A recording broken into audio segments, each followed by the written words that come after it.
Babe, bakit mo ba ka niligawan dati? Kasi gusto ko da. Wala. Ano ba nagustuhan mo sa akin? Maganda ka kaya? Totoo ba? Pangat-pangat ko kaya dati, hindi pa uso yung glow up. Hindi gandang-ganda nga ako sa'yo eh.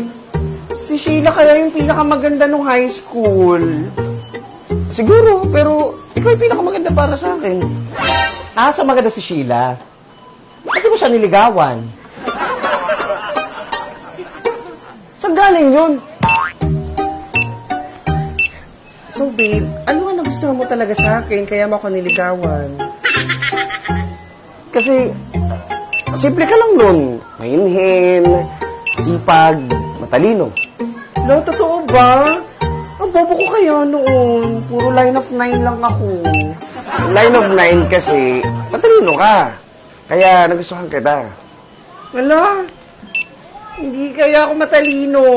Si Jonathan yung matalino noon, no? Valedictorian nga siya eh. Siya yung matalino. Matalino si Jonathan, pero para sa akin, ikaw ang pinakamatalino. Matalino si Jonathan. Bakit mo siya niligawan? Dude, lalaki si Jonathan. Sir, ako po si Jonathan. Babae na po ako ngayon. Jonah na po pangalan ko.